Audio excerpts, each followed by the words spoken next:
Salam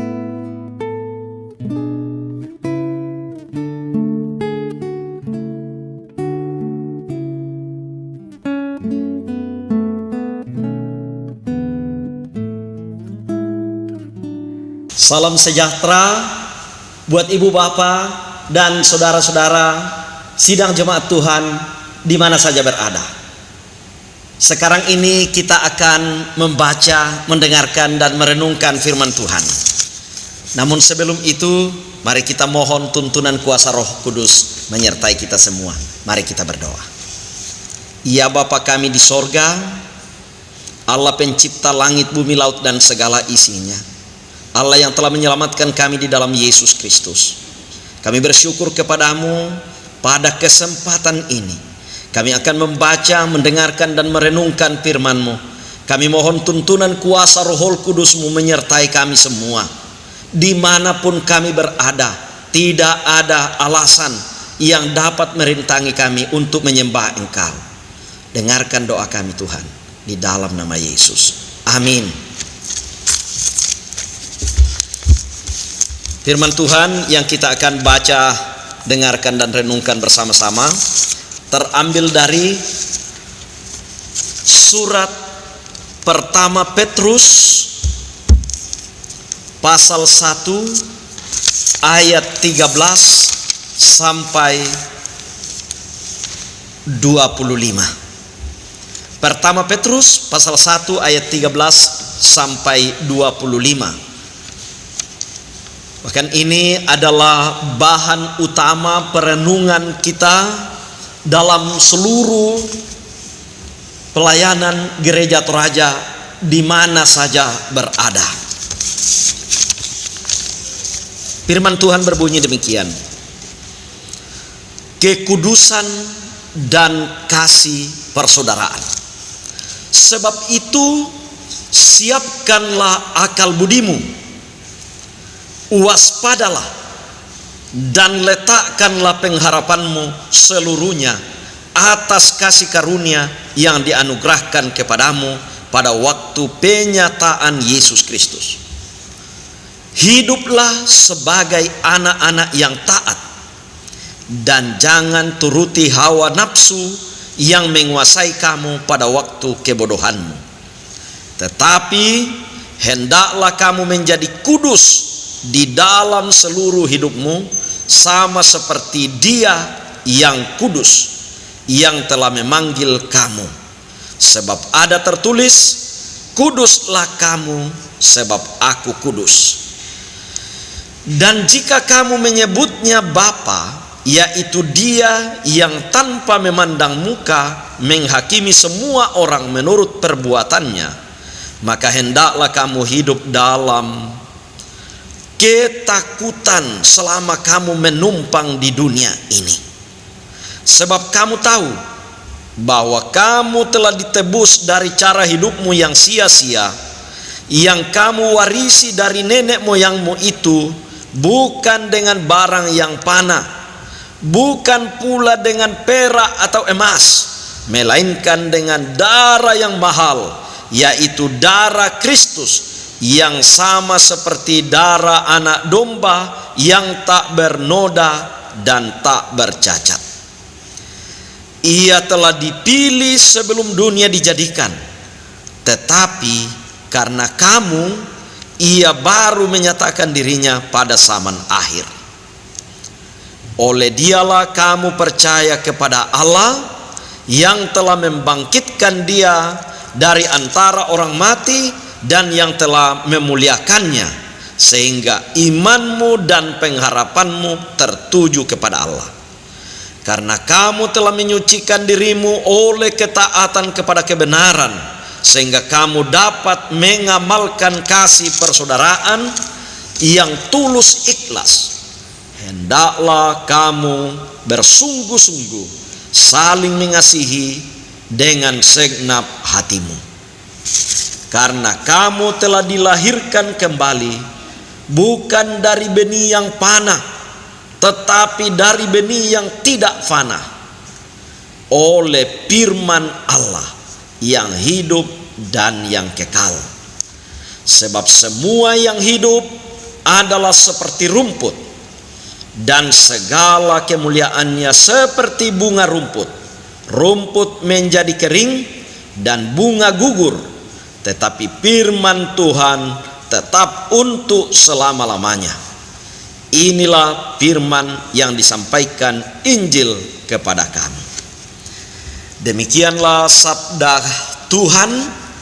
Sungguh berbahagia kita semua yang berkesempatan membaca, mendengarkan, dan merenungkan firman Tuhan, lalu melakukan dalam seluruh kehidupannya. Amin. Saudara-saudara yang kekasih di dalam Tuhan, perenungan kita saat ini diberikan tema hidup kudus sebagai manusia yang ditebus. Hidup kudus sebagai manusia yang ditebus. Yanalan bahasa Toraya dikuang, tuo masero susi sipatona tomangka dilakbak. Tuo masero susi sipatona tomangka dilakbak.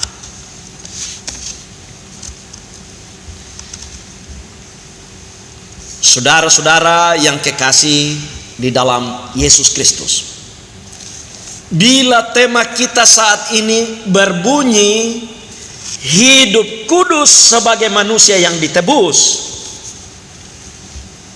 maka pertanyaan penting adalah apa yang menjadi ukuran atau patokan dari kehidupan manusia yang layak disebut hidup kudus?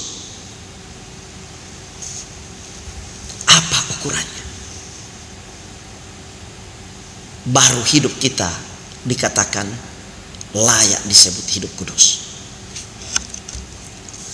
Apakah sama dengan ukuran dan cara pandang pada umumnya tokoh-tokoh agama Yahudi dalam Perjanjian Lama yang menekankan soal pemberlakuan syariat hukum Taurat yang ketat dan disiplin secara kaku?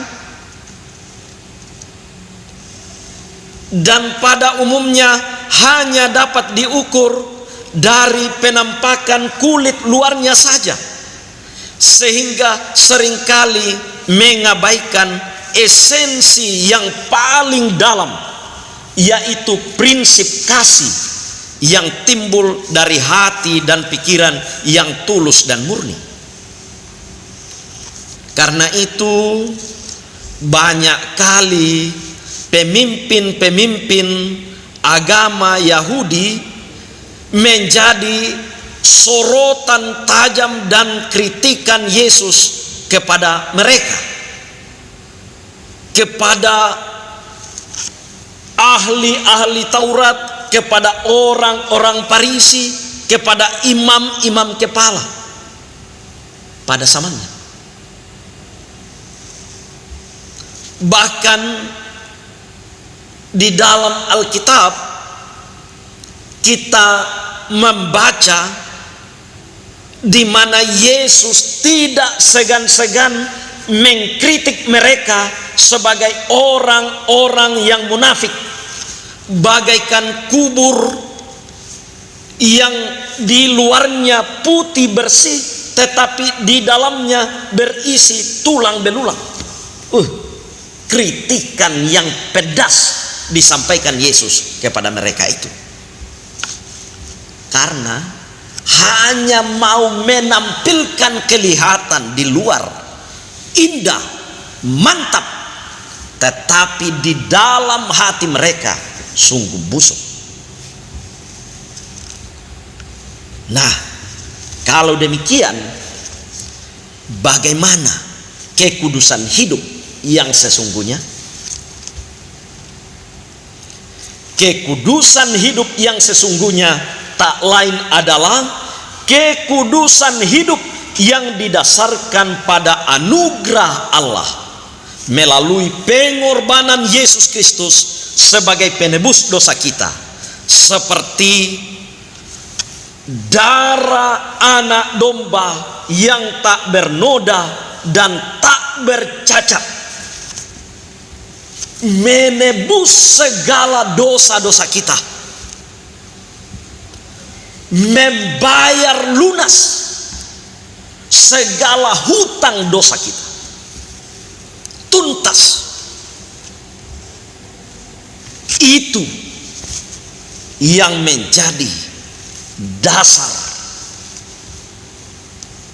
kekudusan hidup orang percaya. Pertama Petrus 1 ayat 18 dan 19 pembacaan kita tadi. Jadi kekudusan hidup kita bukan berdasarkan kesalehan pribadi dan kemampuan seseorang untuk memenuhi seluruh tuntutan syariat hukum Taurat. Juga bukan berdasarkan perbuatan baik dan amal bakti manusia, melainkan oleh anugerah Allah melalui pengorbanan dan penebusan Kristus.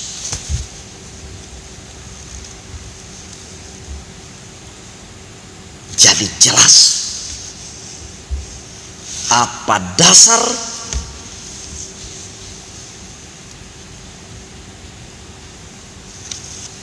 dan standar kekudusan hidup orang percaya. Nah, bagaimana menjaga dan memelihara kekudusan hidup itu? Kalau kita sudah yakin bersama-sama bahwa standar kekudusan hidup itu bagi kita orang percaya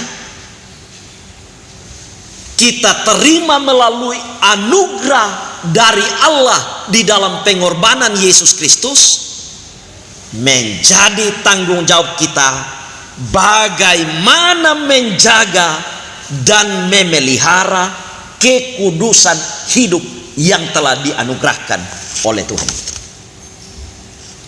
Nah, mari kita menyimak secara mendalam firman Tuhan dari bacaan utama renungan kita saat ini, dari pertama Petrus pasal 1 ayat 13 sampai 25 yang oleh Lembaga Alkitab Indonesia diberi judul Kekudusan dan Kasih Persaudaraan.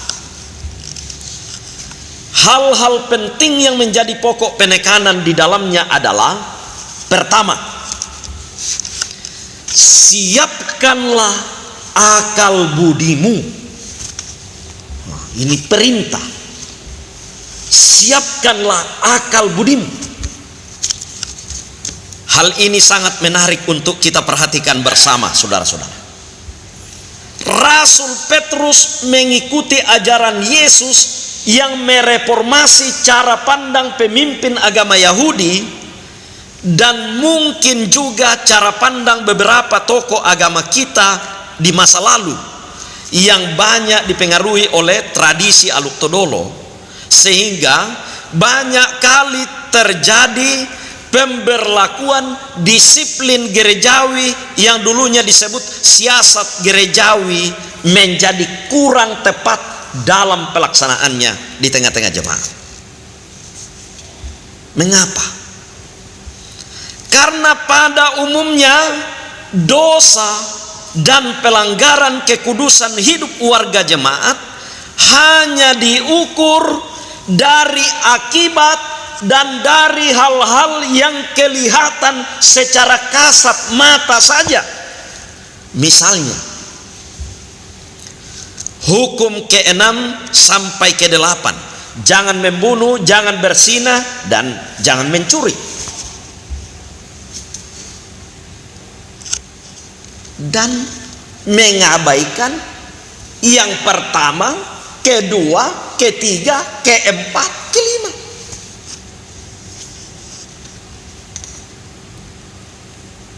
Yang pertama, bagaimana hubungan kita dengan Allah. Siapa Allah itu? Yang perlu disembah satu-satunya Allah. Tetapi seolah-olah tidak menjadi persoalan ketika umat menduakan Allah di dalam kehidupannya. Karena tidak terlalu menonjol kelihatan secara lahiriah. Kalau misalnya ada yang hanya memiliki pak bekek-bekek saja, atau memperilah sesama manusia, memperilah pejabat, atasan, dan sebagainya. Padahal Yesus menegaskan bahwa hukum yang terutama dan yang pertama adalah kasihilah Tuhan Allahmu dengan segenap hatimu dan dengan segenap jiwamu dan dengan segenap akal budimu. Matius 22 ayat 37 dan 38. Ketiga hal yang disebutkan Yesus ini, yaitu mengasihi Tuhan dengan segenap hati, segenap jiwa, segenap akal budi. Hati, jiwa, akal budi, semuanya tidak kelihatan. Namun itu yang dilihat oleh Yesus sebagai yang terutama dan yang pertama. Mengapa saudara-saudara? Oleh karena melalui hati, jiwa, dan akal budi manusia menjadi pusat penentu, tempat merancang dan memutuskan untuk melakukan suatu tindakan yang baik atau buruk, yang benar atau yang salah dalam menjalani kehidupan ini. Contohnya, tangan kita dan organ tubuh yang lain dapat melakukan pembunuhan, persinahan, dan pencurian. Itu adalah hasil dari rancangan dan keputusan hati, jiwa, dan akal budi, walaupun itu tak kelihatan. Sehingga sangat tepat firman Tuhan yang disampaikan oleh Rasul Petrus dalam menjaga dan memelihara kekudusan hidup itu, terlebih dahulu adalah siapkanlah akal budimu. Siapkanlah akal budimu. Ayat 13.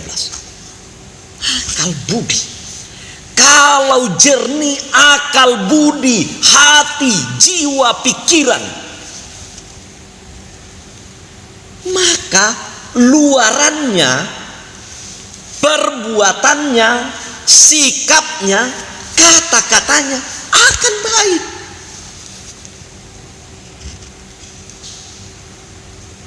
Bukan sebaliknya, mengukur saja yang kelihatan di luar, yang bisa saja palsu. Karena itulah Yesus mengkritik kepalsuan-kepalsuan yang banyak dipertontonkan oleh pemimpin-pemimpin agama Yahudi pada zamannya. Semoga pemimpin-pemimpin masa kini tidak demikian. Itu yang pertama. Yang kedua, waspadalah. Nah, ini penekanan Rasul Petrus. Yang kedua, waspada. Apa yang perlu diwaspadai? Saudara-saudara, perlu kita sadari bahwa perjalanan hidup orang percaya adalah perjuangan iman yang penuh tantangan. Banyak cobaan dan godaan yang membuat anak Tuhan mudah untuk jatuh dan tergelincir.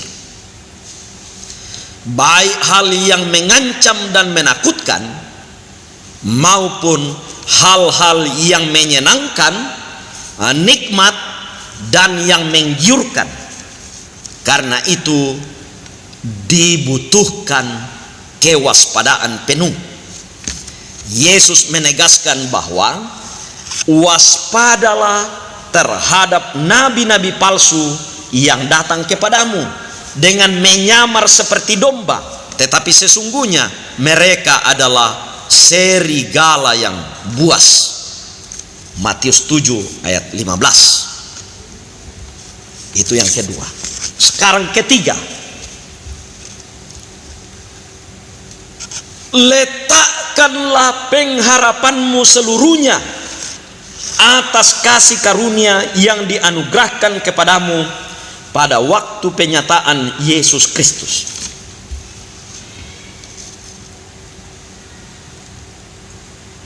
Rasul Petrus menegaskan kepada umat Tuhan, letakkanlah pengharapanmu seluruhnya atas kasih karunia yang dianugerahkan kepadamu pada waktu penyataan Yesus Kristus. Pengharapan umat ketebusan Kristus harus diletakkan seluruhnya pada kasih karunia yang dianugerahkan pada waktu penyataan Yesus Kristus. Jangan sampai pengharapan kita sebagian atau sepenuhnya diletakkan pada hal-hal yang merupakan kekuatan dan andalan duniawi yang kelihatan, melainkan pengharapan yang sepenuhnya diletakkan dan tertuju pada Kristus. Mata iman kita memandang kepada Kristus, bukan kepada hal-hal yang lahiriah yang sering diandalkan oleh dunia pada zaman ini.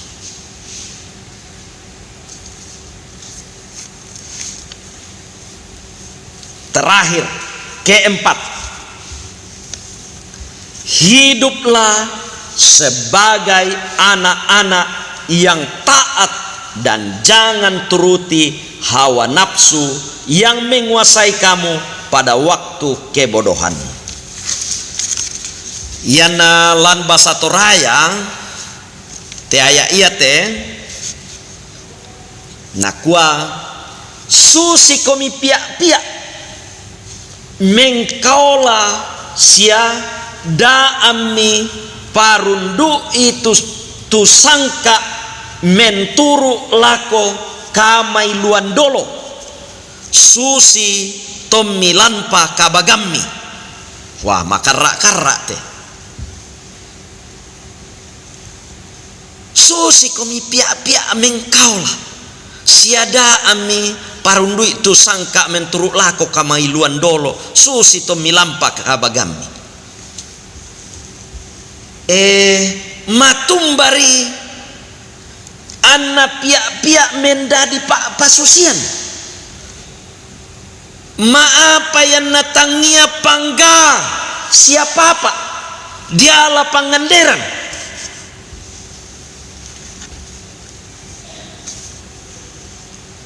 Belanna ia tu pia-pia mati nuru mengkaula sia maradiato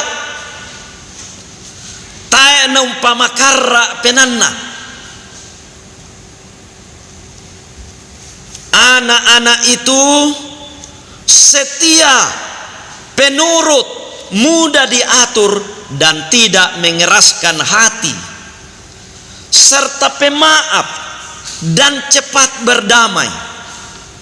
Sementara orang dewasa, apalagi para pemimpin, kadang-kadang sukar diatur, dan kalau bertengkar atau kecewa, luar biasa, sangat sukar untuk didamaikan dan diobati.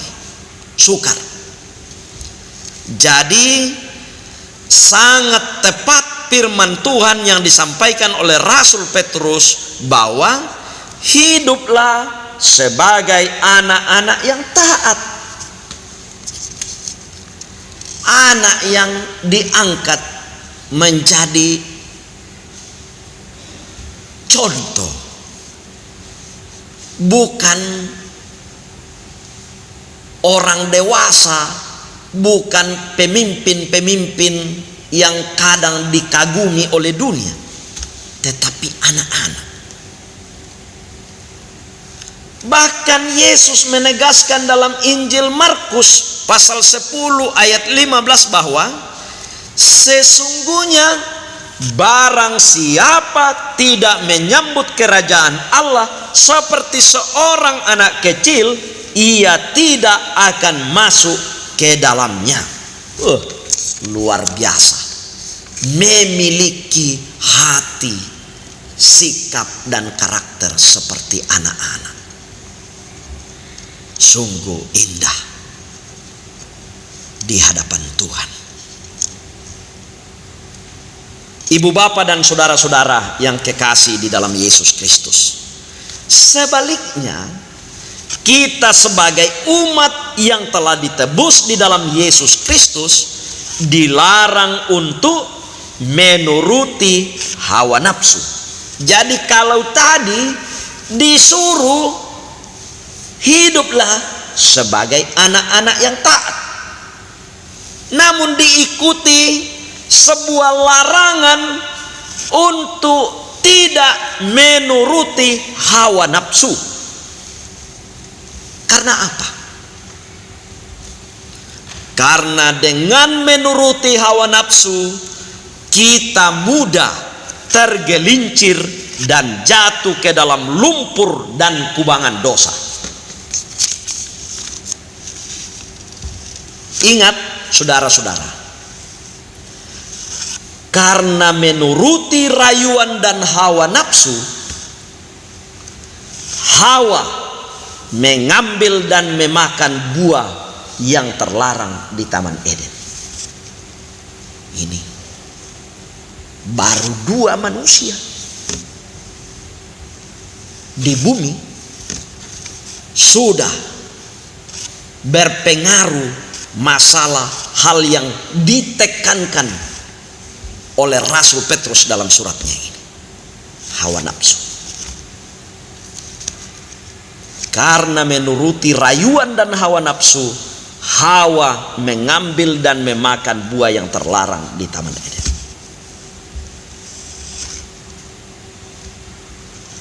Karena menuruti hawa nafsu juga serta iri hatinya, Kain membunuh Habel adiknya.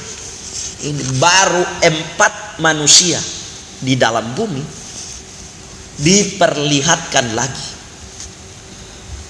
kekerasan dan kekejaman karena didorong oleh hawa nafsu dan iri hati.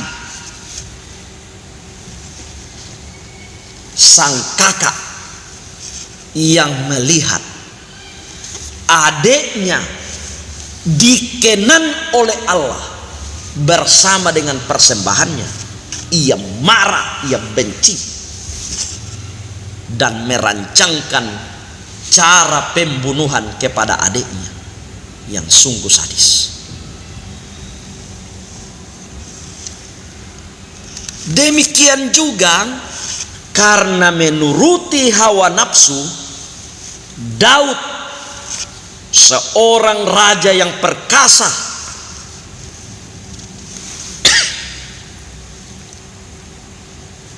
jatuh ke dalam dosa pembunuhan terencana dan perampasan istri Uria yang sungguh perbuatannya itu sangat jahat di mata Tuhan. Dia melakukan pembunuhan terencana, ia melakukan perampasan istri orang, ia melakukan persinahan. Luar biasa. Itu karena apa? Karena menuruti hawa nafsunya. Dan itu dalam pandangan Tuhan sangat jahat.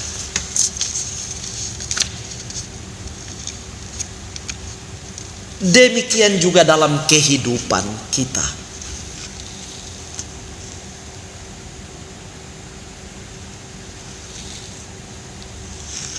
Tak jarang kita saksikan melalui media cetak, melalui media sosial, media elektronik.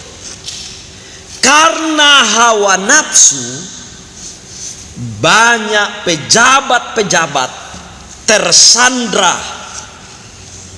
dalam hukuman penjara akibat korupsi, suap, dan perselingkuhan.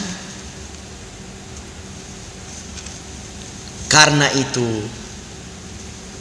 ibu bapak dan saudara-saudara sidang jemaat Tuhan di mana saja berada, di zaman modern ini, dalam menjaga dan memelihara kekudusan hidup kita, janganlah kita menuruti hawa nafsu duniawi kita itu, melainkan turutilah firman Tuhan untuk hidup kudus dalam kasih persaudaraan yang tulus dan murni sebagai manusia yang telah ditebus oleh Kristus. Janganlah kita menyia-nyiakan penebusan Kristus yang utuh dan sempurna itu.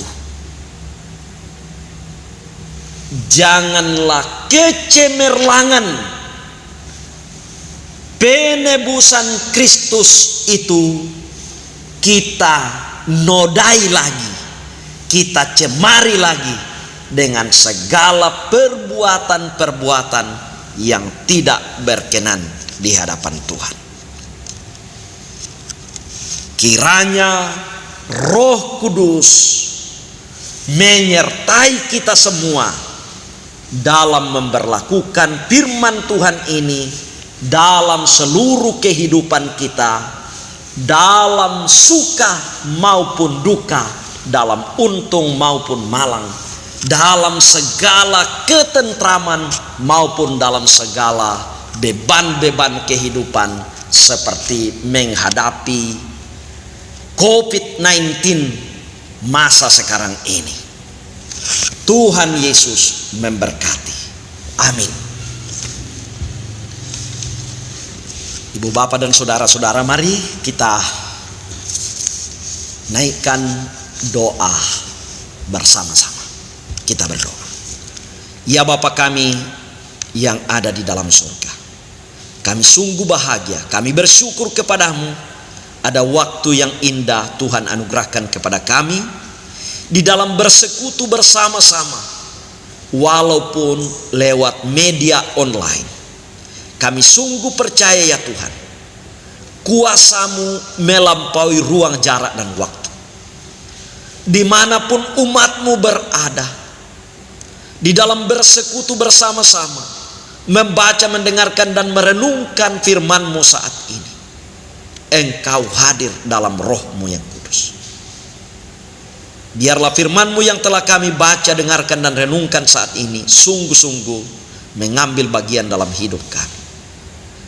Tuntunlah kami dalam menjalani kehidupan ini dengan tekun dan setia, bersandar kepadamu ya Tuhan, menjadi pelaku-pelaku firman. Berkati seluruh umat-Mu dalam segala keberadaan masing-masing. dalam pekerjaan-pekerjaan apapun yang ditekuni, baik sebagai petani, pengusaha, pedagang, karyawan-karyawati, pegawai negeri sipil, TNI, Polri. Apapun yang dikerjakan umatmu yang berkenan kepadamu Tuhan, Engkau memberkatinya. Biarlah lewat pekerjaan itu berkat-berkat Tuhan tercurah, nama Tuhan diagungkan dan dimuliakan. Oh Bapa di sorga, umatmu yang dalam kondisi kesulitan mendapatkan pekerjaan, mendapatkan pendamping hidup, mendapatkan kehadiran anak di tengah keluarga. Oh Tuhan, anugerahkanlah bagi mereka sesuai dengan kasih dan kemurahan-Mu sendiri.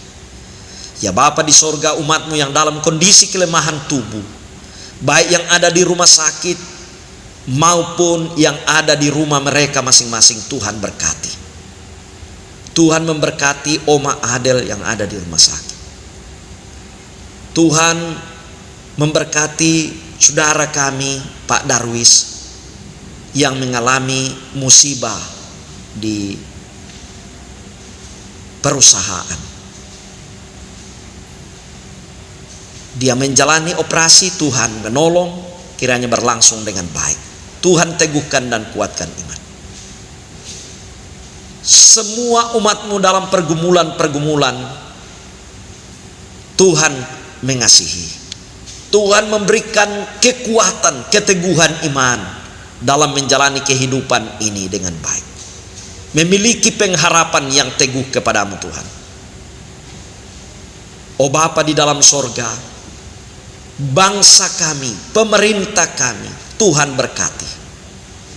Dalam menghadapi pergumulan mengenai COVID-19 ini, Tuhan menolong semua pihak.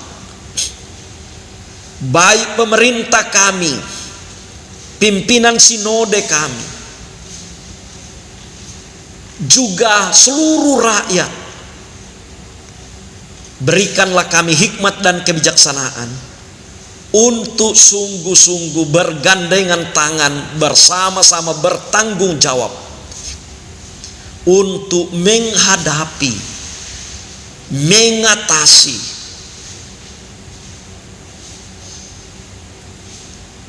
kondisi ini dengan baik dan benar. Berikanlah kami semua ketaatan kepada aturan yang benar untuk menolong semua pihak dalam menghadapi pandemi corona ini. Oh Tuhan, tabahkan hati kami semua untuk tetap memiliki pengharapan dan bersemangat untuk menjalani kehidupan ini dengan baik. Inilah doa pengharapan kami, permohonan kami kepadamu Tuhan. Ampunkan salah dan dosa kami. Dengarkanlah kami di dalam nama Yesus Kristus, Juru Selamat kami yang hidup. Amin. Demikianlah ibadah kita. Selamat menjalani kehidupan ini dengan penuh damai sejahtera Kristus. Percayalah, Tuhan tidak pernah meninggalkan kita sendirian. Ia tetap menuntun kita menjalani kehidupan ini, baik suka maupun duka. Percayalah, Ia beserta kita. Sekian dan terima kasih, Tuhan memberkati.